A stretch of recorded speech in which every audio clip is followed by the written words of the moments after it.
Trump is having a horrible week. He gave a rambling press conference last week.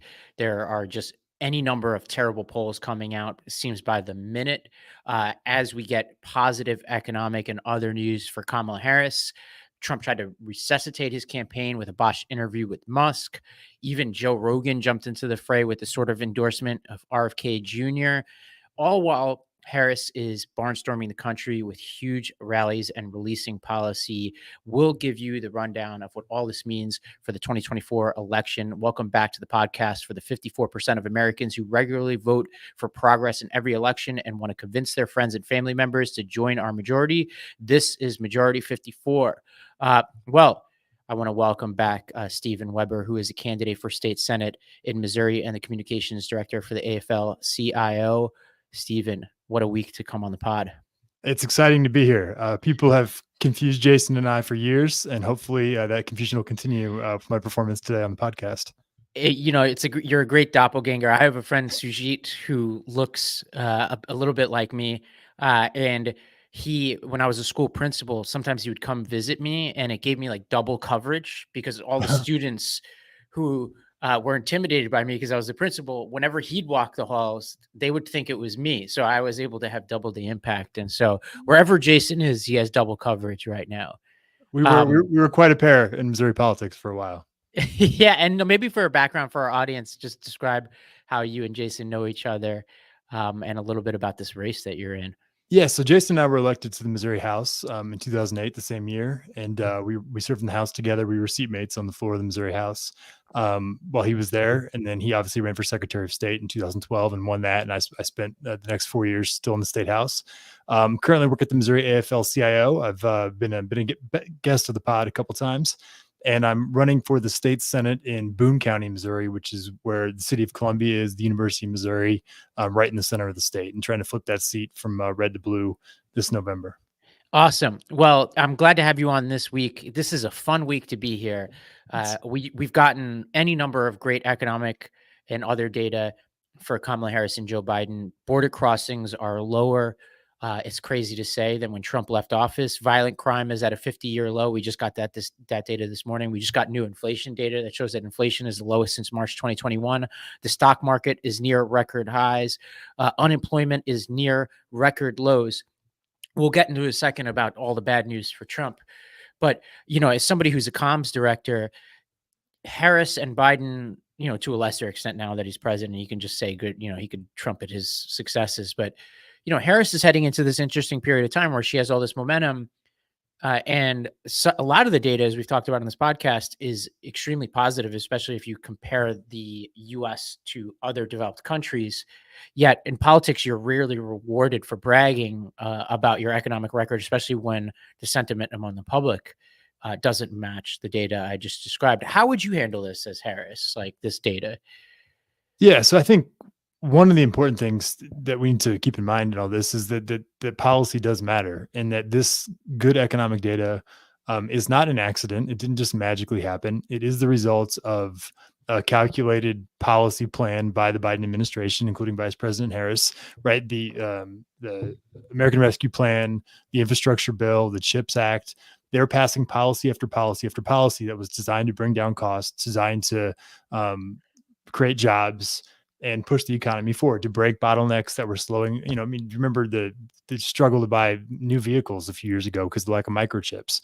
And so they directly took on that challenge with the CHIPS Act. So on one hand, they deserve a tremendous amount of credit for the economic indicators we're seeing today. But to your point, elections are about the future, not about the past. And so what you have to do is you have to try to explain, hey, we're on a good trajectory. Our policies have worked. But we also understand that there's more to do, that there's people that are still hurting. There's still things that need to be fixed. There's still improvements that need to be made. You have to kind of carry both those messages at the same time, which I think that the vice president is doing a great job of doing right now. Well, one person who is not on message is Donald Trump, and we'll get to some of his messaging in a second. But I honestly had to stop when I was doing this part of the outline for the episode, given I was basically cataloging all of the bad things that have happened for Trump over the past week. And I just stopped because I was like, it's actually getting too repetitive. I'll start with some of the polls because, the audience will know when the polling was bad, I was talking about the bad polling under Biden. And I really do think polling matters. I think there's this myth out there that the polling was more wrong than it actually was over the past few elections. It tends to actually track pretty closely to the results that we get. And polling is the best way we have to measure the sentiments of voters. And given the fact that I was all doom and gloom for so long, I feel like I have to harp on these positive polls that we've had. We just had a series of polls from the Cook Political Report, which showed that Harris is leading or tied with Donald Trump in all but one of the 7 battleground states and has a narrow lead of 48 to 47 in those states overall. That comes on the heels of the New York Times Siena polling, which had Harris up 4 in Michigan, Pennsylvania, Wisconsin. And if you look in the crosstabs here, what's fascinating, and or questionable, depending on what your angle is that Harris seemed to be at 42% among non-college educated whites. And some people like David Axelrod had looked at that data and said, whoa, this means that something may be wrong with the poll, because it would have her, something like 5 points higher than Biden was doing with that demographic. And I just don't know enough about, how do we know whether there actually has been a few point shift in Harris's direction? Do you think it's possible that she has, she performing that well with the non-college whites, or do you think there's something wrong? Yeah. With this So, poll? I mean, like, first off, I agree with you that the polling, first off, there's a huge variance in the quality of polling, right? So you can find a terrible poll that's wild and push any sort of message you want. And candidates bear a lot of responsibility for this, because candidates float a lot of polls they know are not Right. true, to push their narratives and their agendas. And so they've added to this mix. But I agree with your larger point that polling for presidential elections has historically been better than people give it credit for. To me, I always view polling as a data point, right? One poll is one data point, and you can't do everything off one data point. But when you start getting a bunch of data points that line up with each other, so you start getting all the polls moving in the same direction, multiple polls showing the same thing, combined with other data points like money raised, like events, just general enthusiasm. We'll talk more about, I know, social media numbers later on. But when all these different data points are moving in the same direction and showing the same thing, then I think we can be pretty comfortable saying that this is an accurate, somewhat, within some margin of error, an accurate representation of what's going on with the electorate. And they're all moving the same way. They're all positive for Harris right now. It's insane, honestly. I took 2 weeks off a couple weeks ago during the whole assassination attempt to RNC convention to Biden dropping out. And I feel like I went in a wind tunnel. Like, I kind of went in, I came out and it was almost a different world that I came out of. When I went out, and I made no, bones about it with the audience, I felt like under the trajectory that we were in before I left, I felt like we had no chance to win. It was And over. coming, It was yeah. over. And coming out of it now, I done. feel like I want to temper what I'm thinking here. Basically, like, let's say it's 50-50 right now, right? Mhm. And we'll get to some of the history here, which is Trump tends to underperform this time of the election cycle. And so we have to, temper our expectations and know that we've got a real fight ahead. And we have to, like the coach talk here is, you have to assume your opponent's going to get better. We have to assume Trump is going to get better than he's been. He may not, but you have to prepare for him to get better. And for him to narrow this race. But there's more polling data here that is fascinating. The Financial Times had a poll that showed that Harris is now, for the first time, for including Harris or Biden, is more trusted on the economy than Trump. Some polls show her making up ground but not exceeding Trump. Whatever, like, we could just say that the trend there is positive.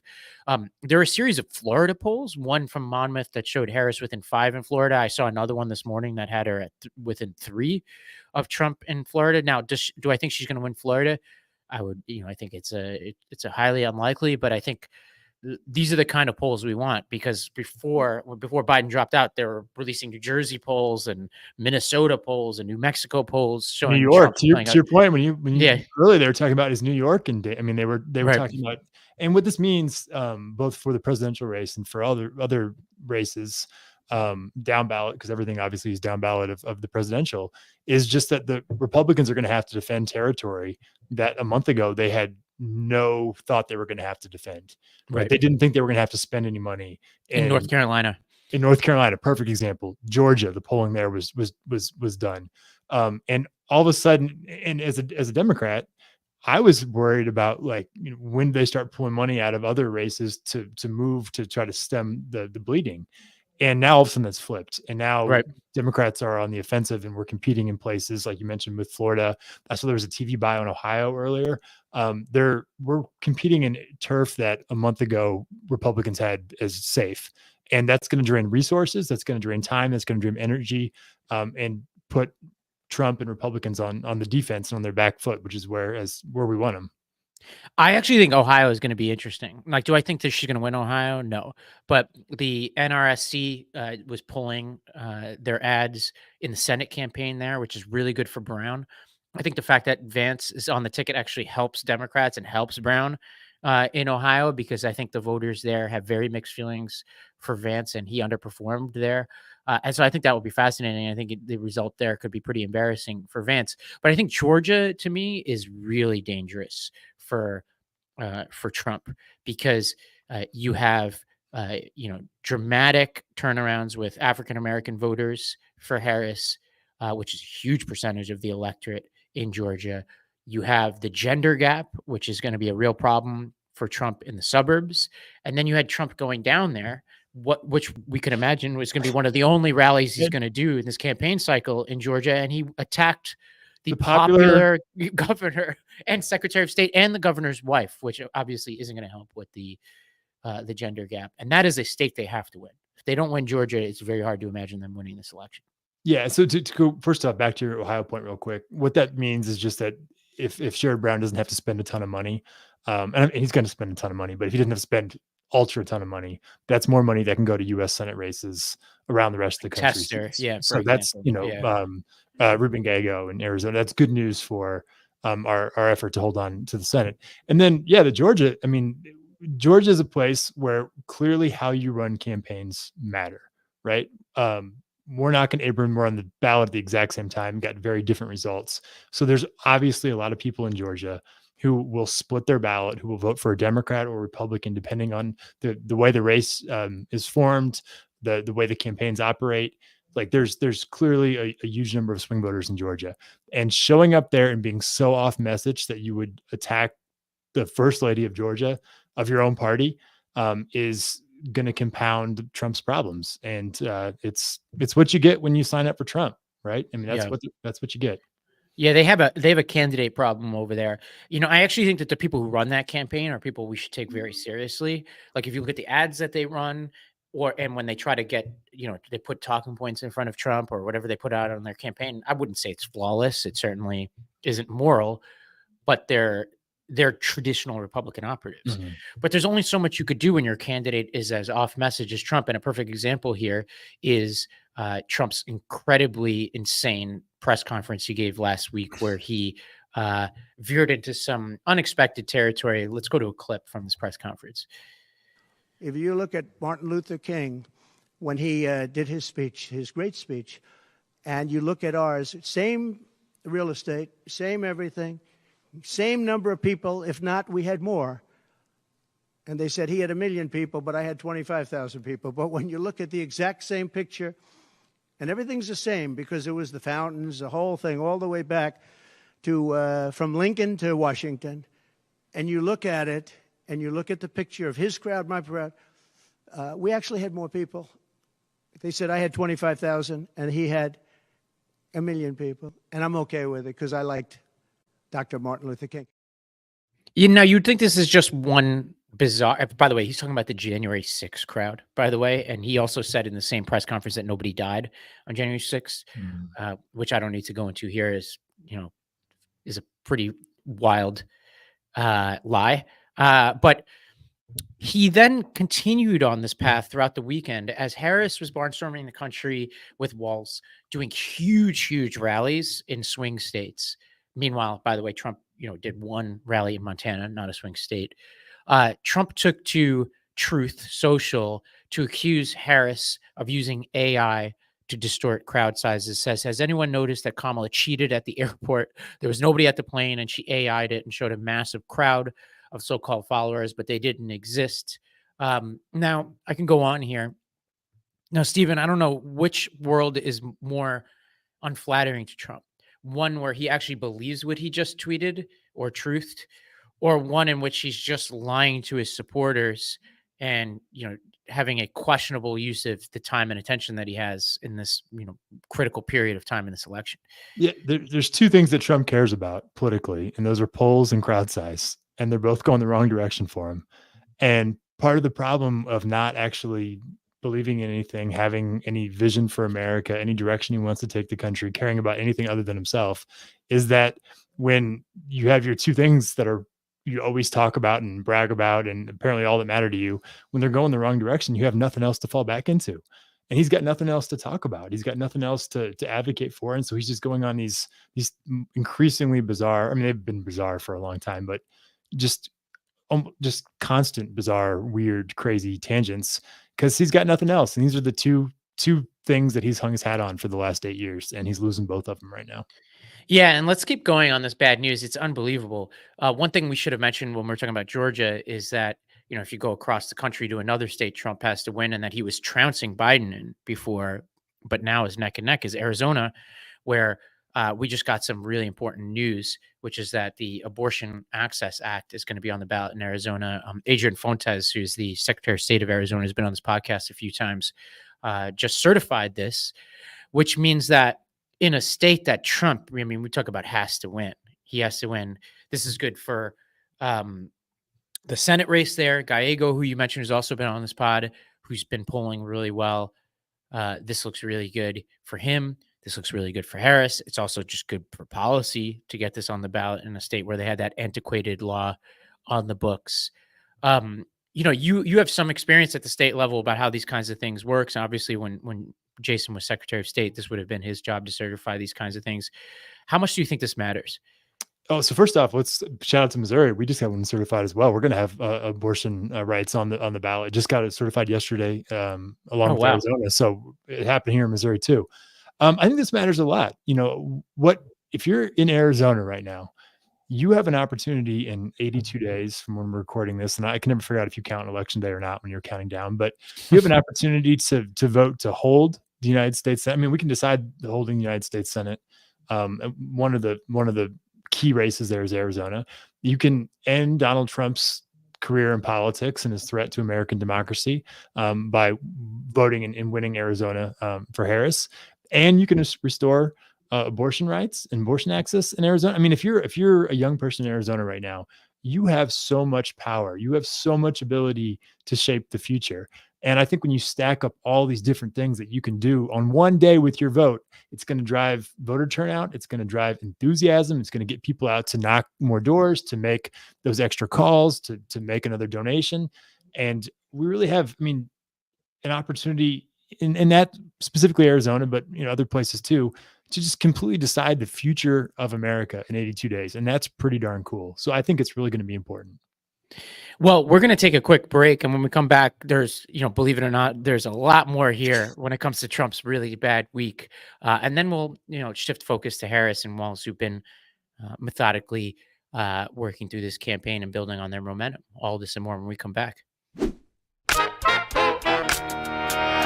Typical children's vitamins are basically candy in disguise, filled with 2 teaspoons of sugar, unhealthy chemicals, and other gummy junk growing kids should never eat. That's why Hi-Ya was created, the pediatrician-approved superpowered chewable vitamin. While most children's vitamins are filled with 5 grams of sugar and can contribute to a variety of health issues, Hi-Ya is made with 0 sugar and 0 gummy junk, yet it tastes great and it's perfect for picky eaters. Hi-Ya fills in the most common gaps in modern children's diets to provide the full body nourishment our kids need with a yummy taste they love. Formulated with the help of nutritional experts, Hi-Ya is pressed with a blend of 12 organic fruits and veggies, then supercharged with 15 essential vitamins and minerals, including vitamin D, B12, C, zinc, folate, and many others to help support immunity, energy, brain function, mood, concentration, teeth, bones, and more. It's non-GMO, vegan, dairy-free, allergy-free, gelatin-free, nut-free, and everything else you can imagine. Hi-Ya is designed for kids of all ages and sent straight to your door so parents have one less thing to worry about. It's also fun to say, Hi-Ya. As you know, I'm a father, and I'm always on the lookout for the best possible vitamins for my child to take. I'm so happy I've come across Hi-Ya Health. The ingredients are amazing, and I don't have to worry about sugar or gummy junk because Hi-Ya Health is made without that stuff, and it's still able to keep that great taste. We've worked out a special deal with Hiya for their best-selling children's vitamin. Receive 50% off your first order. To claim this deal, you must go to hiyahealth.com/majority.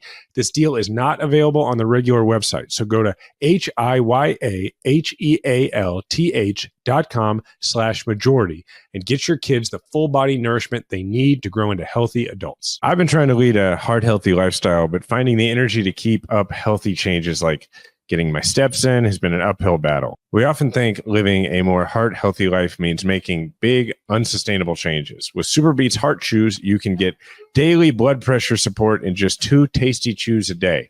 And they even promote heart-healthy energy without the stimulants. Paired with a healthy lifestyle, the antioxidants in SuperBeets are clinically shown to be nearly 2 times more effective at promoting normal blood pressure than a healthy lifestyle alone. My energy levels are higher than ever without the typical dips from coffee and energy drinks. It's fantastic to support my blood pressure and still have the energy for more physical activity.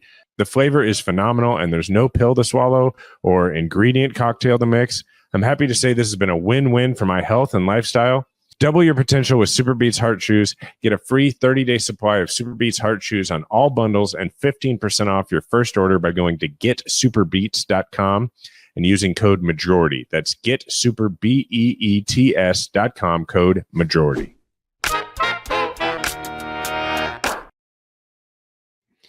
Well, Trump has been taking some flack from members of his own coalition. Nikki Haley had some advice for him when she went on TV this week. Let's go to this clip. Don't assume people are going to bend a knee. That is not, that 20%, their ideas are still out. What they like about Kamala is that she's being hopeful. She's talking about freedom. She's talking about a way forward. They don't want a former president talking about the past. It's funny to me. She talks about bending the knee. As somebody who knows how to bend the knee, it's so interesting.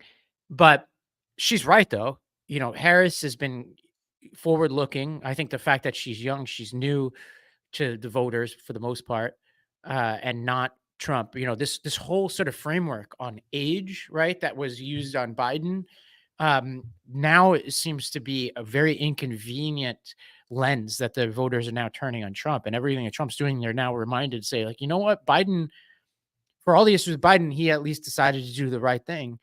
They look at Trump now and they're like, hey, like everything we thought about Biden's capacity to do the job is as true of Trump, if not more. And now he's having to deal with that.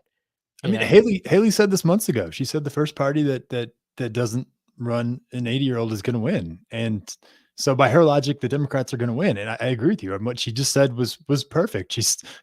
Kamala's talking about freedom. She's talking about hope. That's exactly it. She nailed it. Right. And voters normally, I mean, look, people vote on all sorts of things for all sorts of reasons, but normally they vote about who is going to try to make their lives better. And Kamala's talking about what she's going to do to make people's lives better. Donald Trump is talking about the past. He's talking about his crowd size years ago. He's talking, he's not talking about anything he's going to do to help anybody. So she's distilled it down perfectly. Yeah. I mean, he was literally talking about his crowd size on January 6th and Martin Luther King, gave a speech in the 60s. Right. And Harris has been pretty relentlessly on message about the future. And I think she actually doesn't even need to talk about Trump too much, because I think like her sort of critical, and we'll get to this when we talk about the convention, the job for her is to solidify this group of people who've now who now indicate that they're willing to pull the lever for her, and that they, their initial impressions are positive. Harris, she just needs to, let that cement dry, make people comfortable with her. Now, speaking of that, I don't even know how to characterize this, but Kellyanne Conway also made an appearance where I'm not even sure what's going on in this clip. Let's play it, and I want you to react to this. And our fears are real. That left to her own devices, Kamala Harris is just one big old blind date, and everybody's making her whatever they need her to be. She's so good looking, she's so smart, she's so wealthy, she's so funny, she's close to her mom, she goes on really cool vacation, she'll never break your heart. Everybody's making her what they need her to be. She is defined. To define her is to deter her. Sold. She sold me on. I'm sold Yeah, on Kamala. what She did is it. going on here? I mean, this is also, Trump also in that it was either the bizarre press conference or the Musk conversation that we'll get to was like talking about how good looking Kamala Harris is, which is weird, sexist. It was the I don't Musk know. interview. I don't know Anyway. anybody who's talked about their vacations that she goes on, so it's a new Right. one to me. But sure, I I'm didn't know glad anything about her vacations either. Yeah. or that she's well, yeah. I don't. But sold. She did a great job selling her. Yeah, I don't know what's the MAGA universe. I mean, honestly, like from Trump on down, the sort of MAGA universe seems to be melting down right now. That's what I'm reading into these clips. And to me, the interesting thing is she talks about defining her and defining Kamala. And to me, that all the attacks that the Republicans have launched in the last couple weeks, whether it's the disgusting Willie Brown stuff from California, the stuff they're attacking Tim Walz for his 24 years of honorable service in the National Guard, they're just missing opportunities to try to define her on policy because they're so just wrapped up in their own social media circle. They're just so wrapped up in their own world that they're just completely, I mean, they're blowing it because they're giving her a lot of space to talk about what she's going to do for people.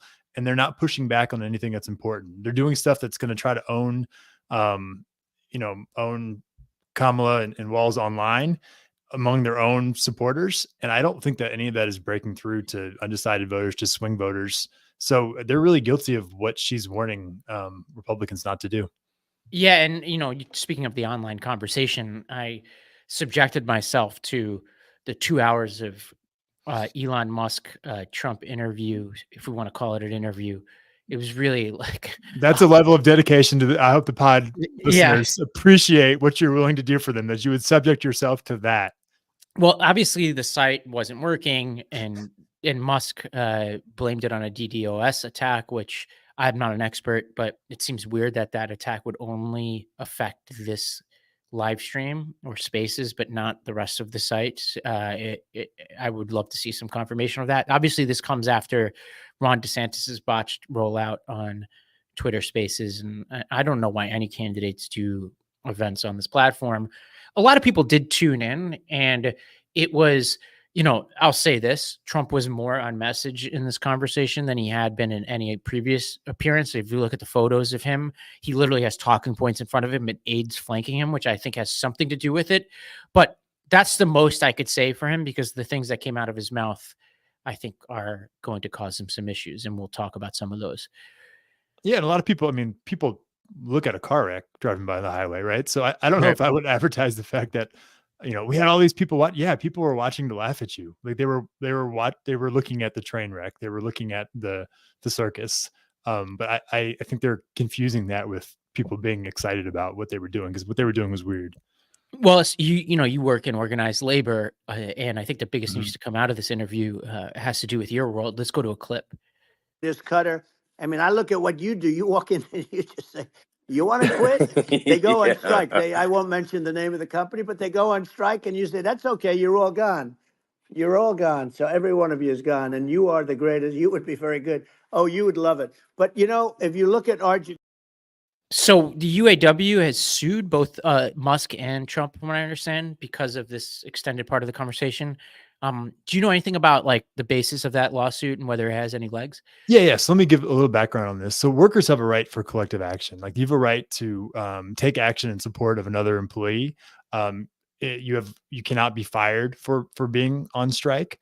And so right now, the UAW, the United Auto Workers, is trying to unionize some of the Tesla facilities. So they're actively engaged in trying to unionize some of Elon Musk's companies. What Trump and Elon did there, when they were saying that, it was an implicit threat, right? Trump was saying, you fire people when they talk about organizing, when they threaten to go on strike, you just get rid of them, and that's great. And Elon says, yeah, and laughs. And that is a violation of workers' rights. You're not allowed to threaten them. You're not allowed to threaten that you're going to retaliate in that way. And so since there's an active organizing campaign, that is a direct threat to those workers. That's a message to the Tesla employees that's being sent that says, if you unionize, if you threaten to organize or threaten to strike, we're going to fire you. and that's against their rights. So what the UAW did was to file a case with the National Labor Relations Board and say that. And that's really appropriate. Like, Elon is not just posting stuff on Twitter. He has thousands of employees that work for him, and we had a saying when I was with the Democratic Party, there's one reality, right? The online world is not separate from the real world anymore. It is part of the real world. And so if you threaten somebody online, if you threaten your workers online, that's a real threat. And it doesn't matter if it's being done in the context of a campaign or something like that. So really proud of the UAW for doing that. And I also say it's kind of a point where I think, 15 years ago, I think, unions, Democrats, whoever, would have been shy to take that head on. And now I think it sort of shows the aggressiveness and the momentum that the UAW in particular and all the labor movement and Democrats we're sort of playing by the same rules now. Yeah, I mean, the interview is I think embarrassing for Musk more than anything else. Like, Trump would say one thing after another and there'd be no pushback. Like, he'd talk about the border, and Musk wouldn't mention the fact that Trump, explicitly directed the GOP to kill its own border bill, which would have done all the things that Trump was saying he wanted to do. He talked about the deficit. There was no mention at all about Trump's horrible record on the deficit. You go through it all. There was one other, sort of clip, I could clip a lot of things from this interview, but there's one other clip that I think at least caught my attention, and it had to do with climate change. Let's go to this. The biggest threat is not global warming, where the ocean's going to rise 1/8 of an inch over the next 400 years. And you'll have more oceanfront property, right? The biggest threat is not that. The biggest threat is nuclear warming. So 1/8 of an inch in 400 years, and we'll have more oceanfront property. If there ever was a reason, like, for those people who have sort of younger climate activist types in your life who, maybe you're the type that do the sort of Cornel West or Jill Stein type of campaigns, or like say that the candidates are the same on these issues. No, a lot of those voters have come home for Harris, at least, or saying they're going to come home for Harris. I would play them this clip and just say, look, like, it couldn't be more clear, the difference between the way these candidates think. And you talk about the future. This is a guy who is not invested in any way in the future of this planet. Not the main takeaway, but also he's just wrong. As oceans rise, you're not going to have more oceanfront property. Like, that's just not right. That's yeah, just incorrect. But it's actually less oceanfront property. Yes, just the way. Not. But your point is 100% right, and that's one of the key things. At some point you've been doing it, you start doing this for a while, you become like the old person in the room talking about how things used to be. It used to be like when George W. Bush ran, he ran on compassionate conservatism, and he was kind of trying to, from my perspective, trick people into saying, oh, I care about all these things. And yeah, I'm going to cut taxes for the wealthy, but I'm also caring about other things.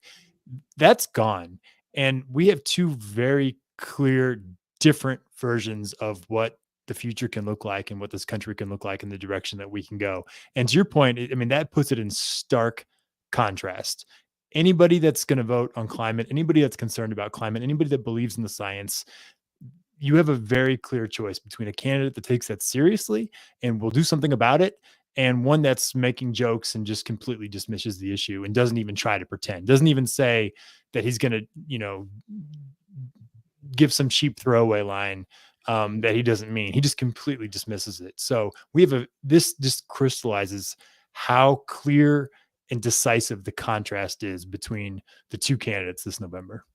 Yeah, and shame on Elon Musk, who has claimed that this is like an existential issue, and at various points in his career has talked about it as the animating reason behind even starting Tesla and doing all the solar work that he's doing, et cetera. And just to like let Trump get away with saying all that BS, I think speaks to who Musk has become and how online he's become. He's turned into the Twitter troll personality, and have the nerve to say now he's a Republican because they're the kind party. Right. Like, what are you talking about, man?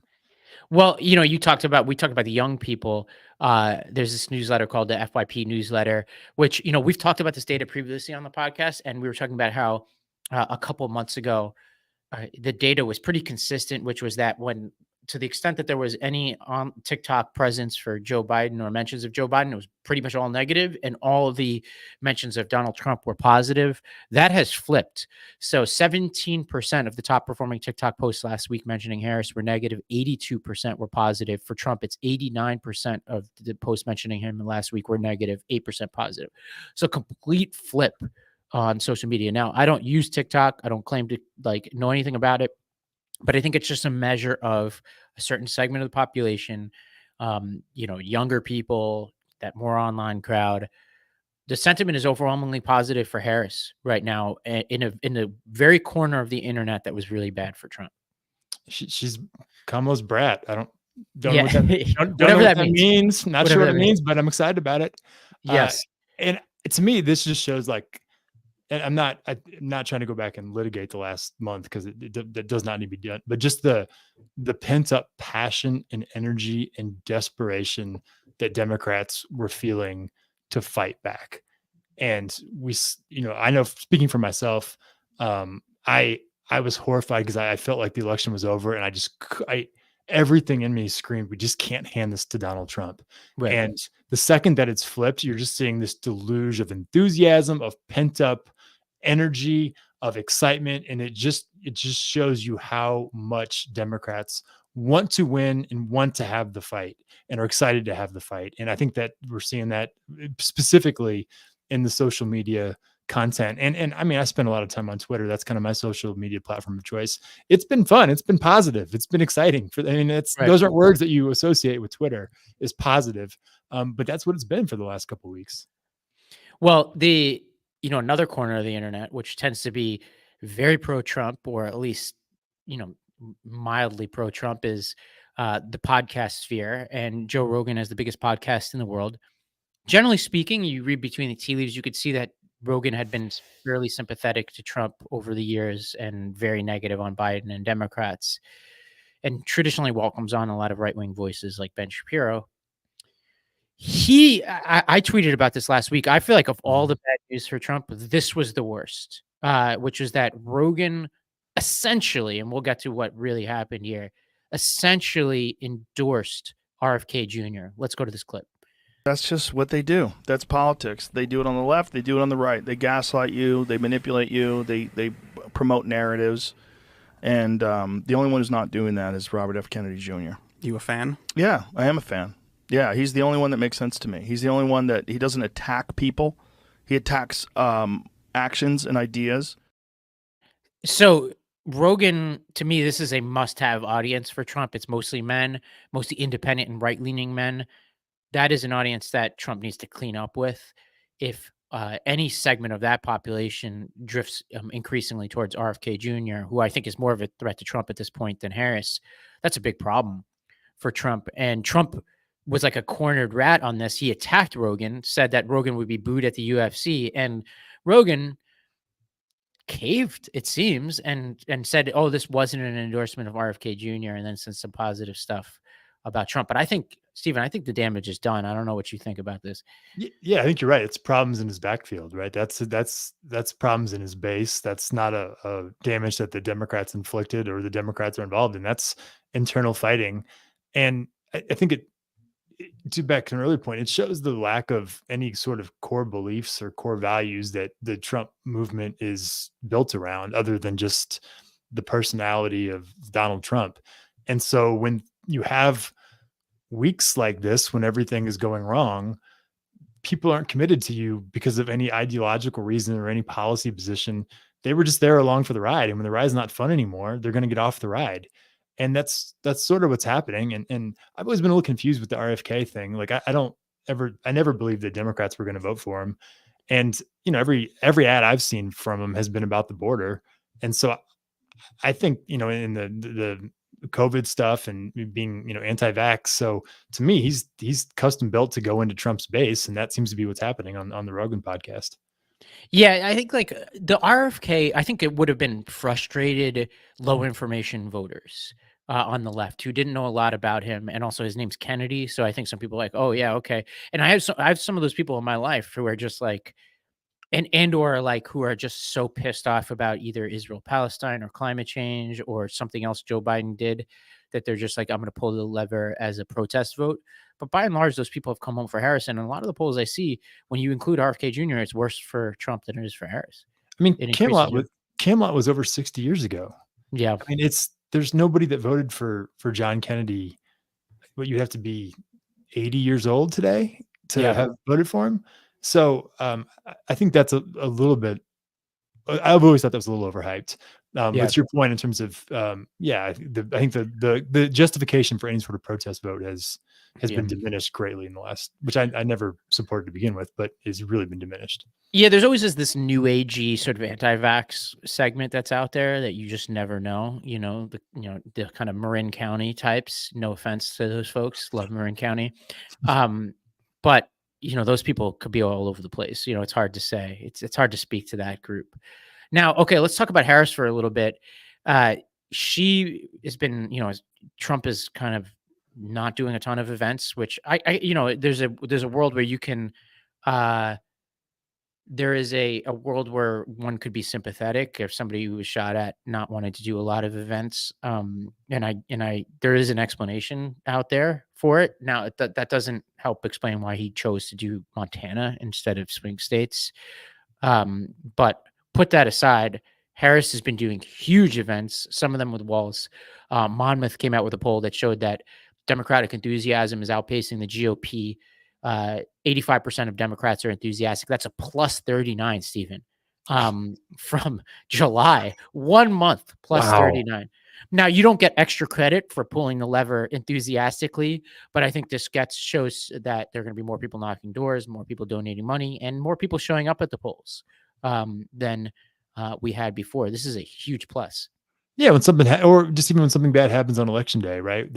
When you've got a busy day or when it's pouring rain and you just go out of your way to make sure you get there to vote. And I've never seen anything like this. Never seen anything like this last month. This is incredible. And I'm enjoying it. And I think, Kamala has to win. We've seen multiple times winning the popular vote and losing the Electoral College. So it's not actually just about getting the most votes. It's about getting the votes in the right places. But we should enjoy this ride, this moment, because this is the best things have felt for me, at least. I think most people since 2008. Yes. Yeah. In some ways it exceeds it. I was on that 08 campaign, and the difference with 08 was it was a sustained amount of enthusiasm. So you almost became habituated to it. Whereas this is the vertigo of going from the desperation to the joy. And I think in many ways that pent up energy could be more powerful than anything else, going from 0 to 100. It obviously has its risks, and, we should talk a little bit about those. When you think about now what could go wrong, I think it's important to go through, well, what are the attacks going to be on Harris? And I've been thinking about these.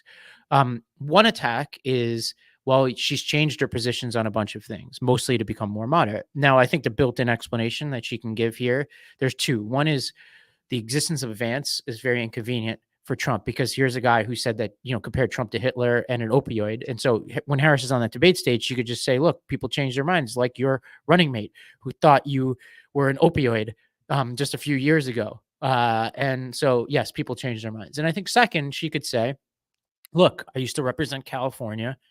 I then have been vice president for the past few years, and I've been representing a wider swath of the country. And I've, been,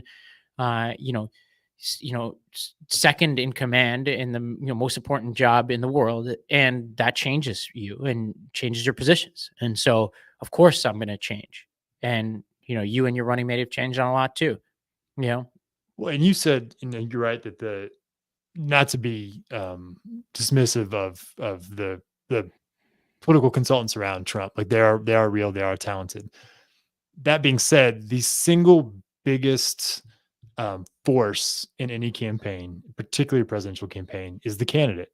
And this is why a month ago when the polling was bad, I was so concerned, was because I didn't think Joe Biden could get out there and personally do 10 events a day to change the momentum. The problem the Republicans have is that they can make all these well-crafted ads and they're going to do all that. But if their main center of gravity, their candidate, cannot stay on any sort of message and is rambling and is attacking. We said Brian Kemp's wife, is talking about crowd size, is talking about polling, is talking about sharks and electrocution and showers and water pressure.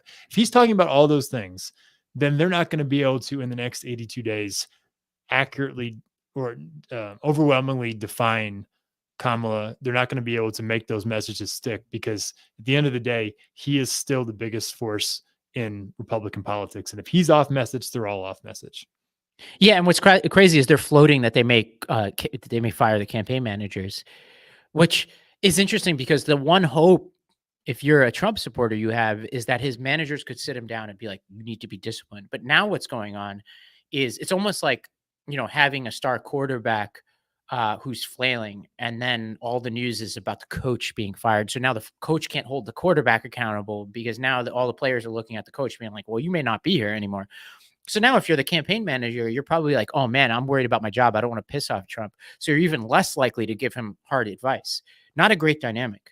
Now, the second sort of line of attack here is that Harris doesn't have any policy, and she is, as we speak, she's today, we're recording this on Wednesday, midday. She's about to release some economic policy, and I imagine that they'll roll out more and more policy.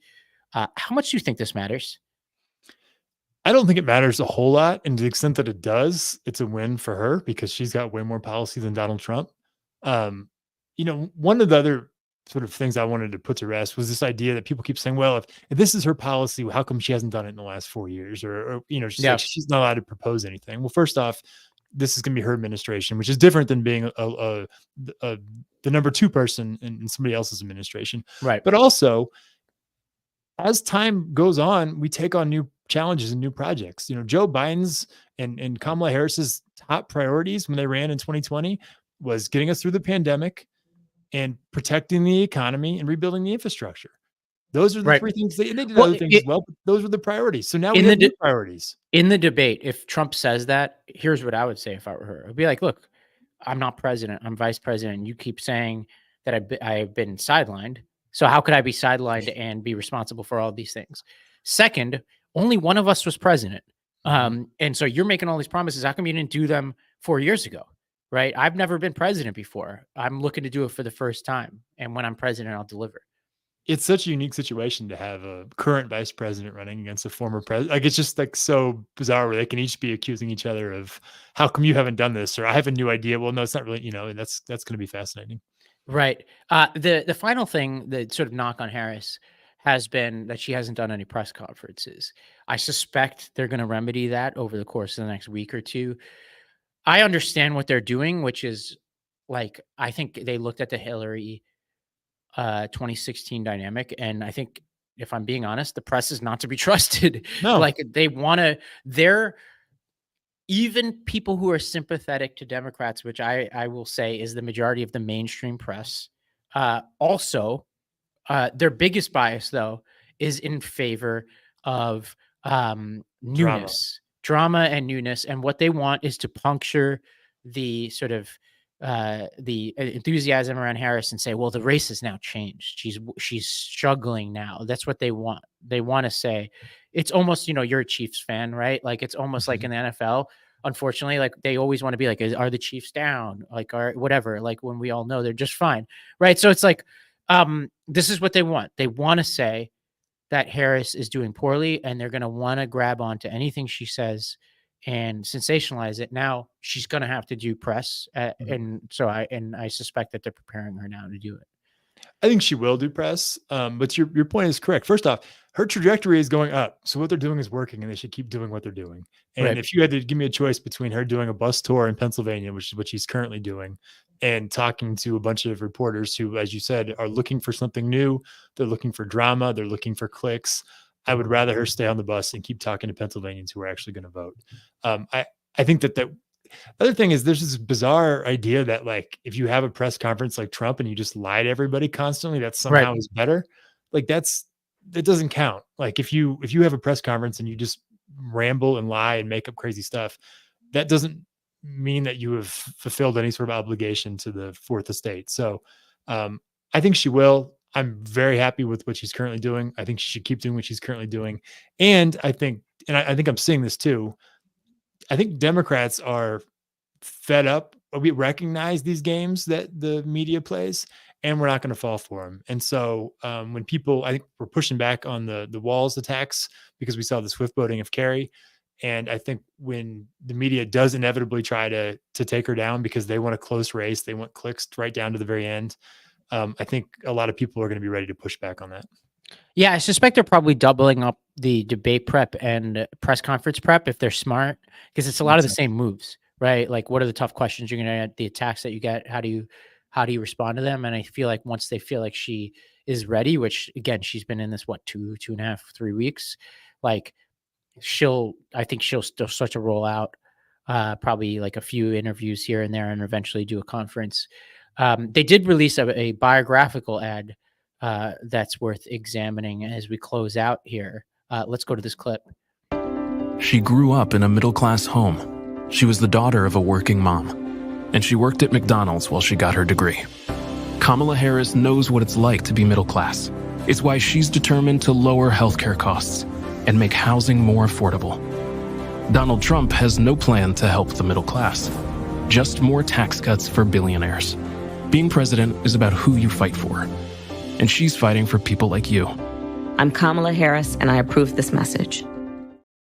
I love the McDonald's piece. I didn't know that about her until they started running these ads. And I imagine people will look at that. That's just a very tangible thing. It's like a kind of a rite of passage. Most normal Americans had done some kind of service job. I delivered pizzas. I imagine you did something similar. I worked at Panera Bread, St. Louis Bread Company. It was my first making sandwiches, my first real job in high school. Yeah, I think it's just like a really modern way to just humanize her and say, all right, yeah, she may be, as per Kellyanne Conway, this person who lives in Brentwood who goes on fancy trips now, but that's only because she worked her way up and was really talented. Yeah, it's another clear contrast because we know that Donald Trump inherited hundreds of millions of dollars and, has never done a day of manual labor in his life. So, I think everything here is lining up as a very, very clear choice and a very clear contrast between the two of them. Well, looking ahead, the convention is next week. Very exciting. We got Biden Monday, Obama Tuesday, Walz Wednesday, Harris Thursday, tons of other people in between. I imagine there's going to be probably some Republicans for Trump there, maybe some Olympiads. It's going to be a fun time. I'm really excited. I love having it this late because it really means that you get to put a period at the end of the summer. You want to win that summer. I think if they have a good week next week, which I have every expectation that they will, it will say, all right, we won the summer. Now, this winning the summer is kind of like winning, the preseason in the in football. There's no reward for the summer, but it will put her in a strong position to then own the fall. And I think, obviously, we'll circle September 10th, the debate, which if she has a strong week next week, and then she holds her own or wins the debate, we are in a commanding position heading into the election and the early vote period. Stephen, thanks for being with us. Is there anything you want to plug before we go? Got two things. I got Kathy Steinup. Kathy Steinup is a representative here in Columbia. She's a big fan of the pod, listens to every episode. So I wanted to represent her. And then I want to give a shout out to all the organizers in Missouri. We got $15 an hour minimum wage, earned sick time, and restoring abortion rights on the ballot here in Missouri. And we can do all those things in November. And that's for a red state like Missouri. To raise the minimum wage, to pass guaranteed earned sick time, and restore abortion rights is incredible. And can we send Josh Hawley packing too? We can send Josh Hawley packing. We can change the legislature. We can flip the 19th in Boone County. But I just want to give a real shout out to the people that work to get that done and get that on the ballot. It's a huge win, and it's going to make a lot of difference to people's lives here. All right. Well, thank you, Stephen. Good luck in the election. And thank you, everybody. We'll be back next week.